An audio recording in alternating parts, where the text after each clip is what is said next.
नमस्कार दोस्तों, स्वागत है आपका मेरे चैनल टेक्निकल टिप्स में। आज का जो टिप है दोस्तों वो ये है कि जैसे अगर आप कोई विंडो आप ब्राउज करते हैं, जैसे यहाँ पे गूगल है या यूट्यूब है या कोई थर्ड टैब आप यहाँ पे खोल लेते हैं, मान लीजिए कुछ भी खोल लेते हैं, जीमेल आप खोल लेते हैं, कोई भी टैब आप खोल लेते हैं, तो क्या होता है, जैसे मान लीजिए मेरे पास इस टाइम 3 टैब ओपन हैं, तो बाई चांस मुझसे कोई टैब क्लोज हो जाती है। जैसे मैं इन पे सिलेक्ट कर रहा हूँ, बाई चांस मुझसे यूट्यूब की टैब है जो वो क्लोज हो जाती है। तो क्लोज होने के बाद जो मेरा काम था वो उसी टैब में था सारा, जो मैं सर्च कर रहा था, जो मैं देख रहा था, तो इस टैब को हम दोबारा से री ओपन कर सकते हैं जो हमारी क्लोज हुई है। तो हम उसको दोबारा से कैसे री ओपन कर सकते हैं, हमें सिर्फ दबाना है कंट्रोल शिफ्ट और टी बटन। ये देखिए दोस्तों, YouTube की टैब मेरी दोबारा ओपन होने लग गई है। तो इस तरह से जो भी टैब मेरी क्लोज हुई है, तो मुझे क्या करना है, सिर्फ जैसे ये गूगल की अगर मेरी क्लोज हो जाती है तो मुझे दबाना है कंट्रोल शिफ्ट और टी बटन।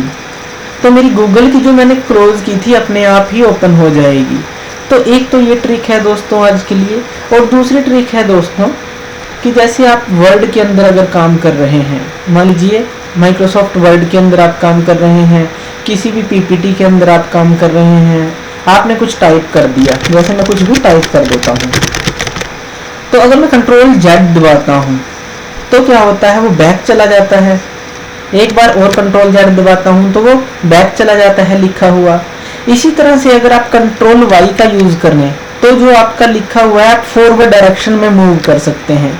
जिस तरह से कंट्रोल जेड में आप पीछे जाते हैं, इसी तरह कंट्रोल वाई दबाने के बाद आप फॉरवर्ड डायरेक्शन में मूव कर सकते हैं।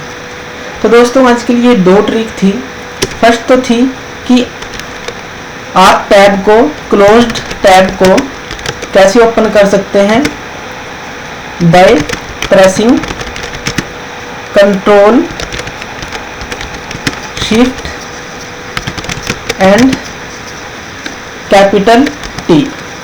इससे आप अपने किसी भी क्लोज टैब को ओपन कर सकते हैं और कंट्रोल वाई का यूज कर सकते हैं आप फॉरवर्ड जाने के लिए। तो दोस्तों इस तरह से आप इन 2 ट्रिक्स का यूज कर सकते हैं। कई बार आपसे टैब एकदम से क्लोज हो जाती है, आप उसे ओपन कर सकते हैं कंट्रोल शिफ्ट और टी दबाने के बाद। और कई बार आप कंट्रोल जेड की बजाय कंट्रोल वाई का यूज कर सकते हैं आप फॉरवर्ड जाने के, उंडो की बजाय उसका उल्टा फॉरवर्ड जाने के लिए। तो थैंक यू दोस्तों ये वीडियो देखने के लिए। और ज़्यादा वीडियोस के लिए आप मेरे चैनल पे मुझे सब्सक्राइब कर सकते हैं। थैंक यू दोस्तों।